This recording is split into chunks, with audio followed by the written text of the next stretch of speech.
name is Senator Rubbish from Osun East.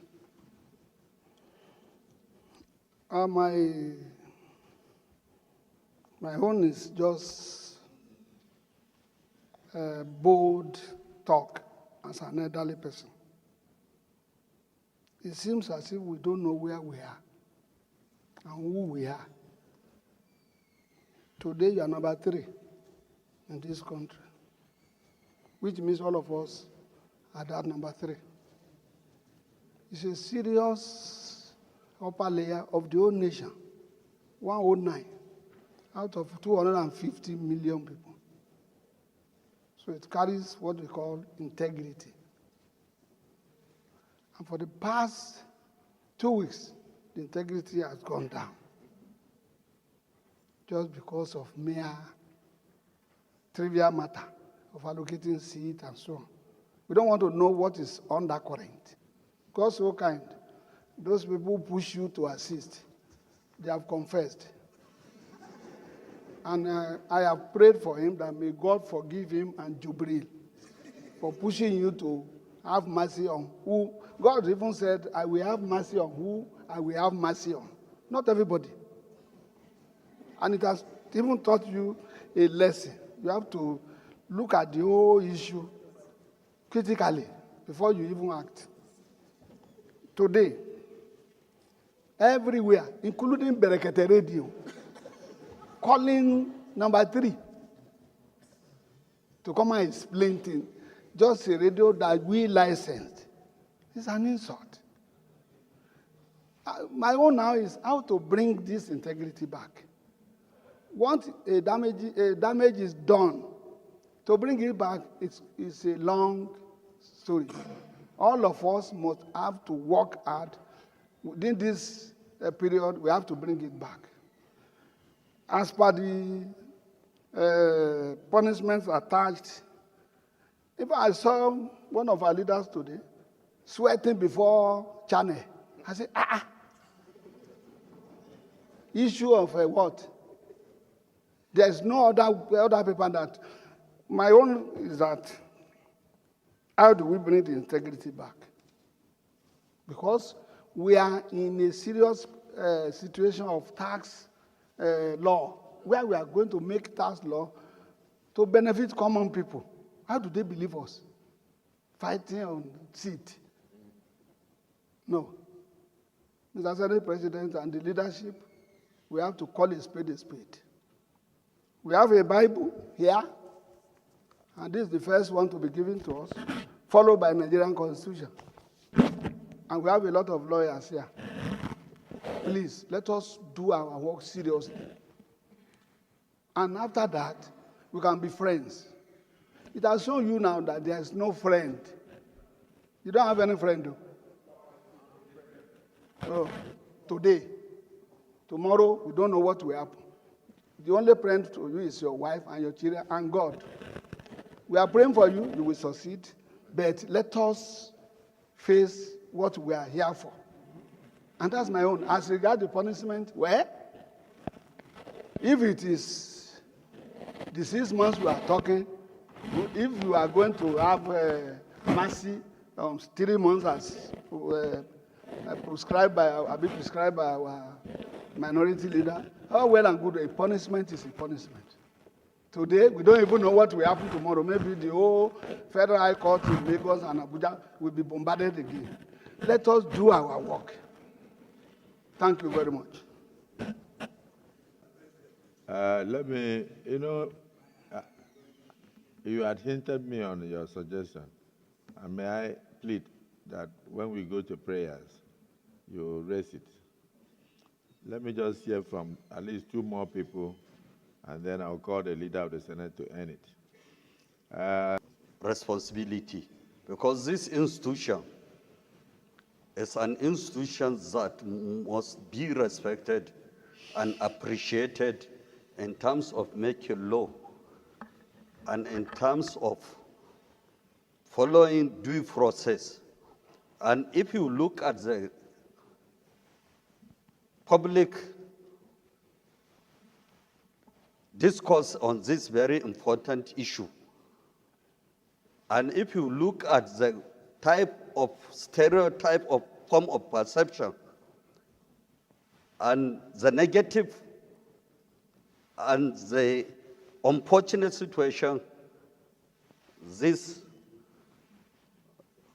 distinguished Senator Natasha, after all the appeal made by her prominent senators from her state, she continued to go to the court and continued to go to the public instead of to refer to the Committee on Ethics and Privilege. I think if we are not enforcing our constitutional responsibilities, I urge this Senate to expunge the second recommendation for that the Senate to consider lifting the suspension or reducing the tenure of suspension of Senator Natasha shall, if she submit a written apology to the Senate before the reconsideration by the Senate, because she has the leverage to do what is needful as a matured and responsible woman. But despite that appeal by my neighbor, she went and destroyed the names of prominent leaders of this institution.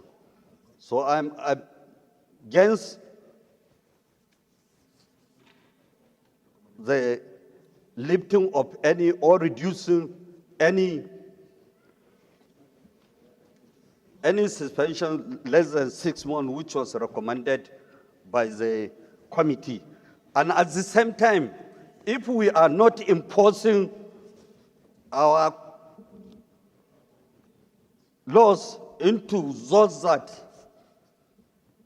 breach the law, so that means our coming here is meaningless.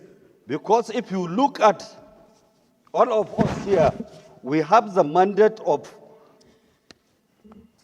Nigerians, and we go through vigorous campaign to come here, and all the burdens of Nigerians are under us. We are under serious pressure. And all of us, if you look at us, we are under serious stress and under serious pressure by different people on this very important matter.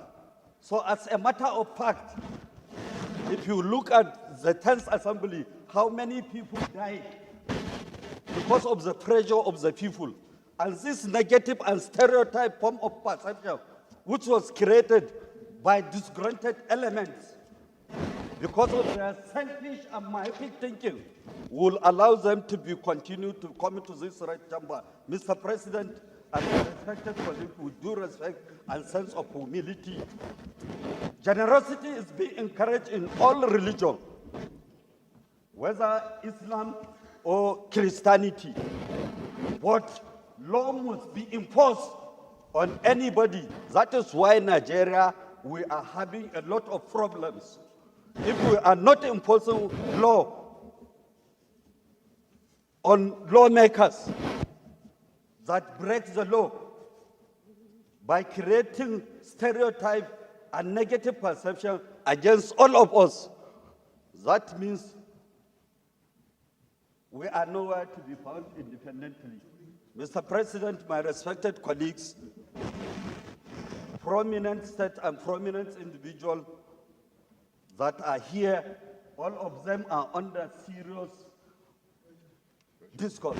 I saw His Excellency, the former governor of Abia State, in Arise.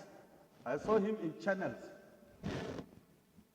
defending this institution, this sanctity of this institution. We cannot allow ourselves to be put under serious stress. We have a lot of things. under this assembly, we are trying to solve most of the existing problems we have inherited since independence, because we are trying to put things in a very perspective manner. So, Mr. President and my respected colleagues, I'm against lifting this, but we have done it in 7th Assembly when House of Reps member from Kano State, Abdul Munmin Jibril, went against the institution, but we refused to lift it. That is why he become under a serious control and respect for the institution. And all Nigerians, all eyes are on us, because if we allow this thing, that after abusing you, Mr. President, after holding all the positions in this country, you are deserved to be respected as a father and putting your family under serious stress. So, Mr. President, my respected colleagues, even if there is any allegations, you need to put head as you have helped this woman, you have helped her to be in a position. So I think it is unhealthy. We should allow ourselves to be misused by appealing from the minority leader to make this institution bastardized. Thank you, Mr. President.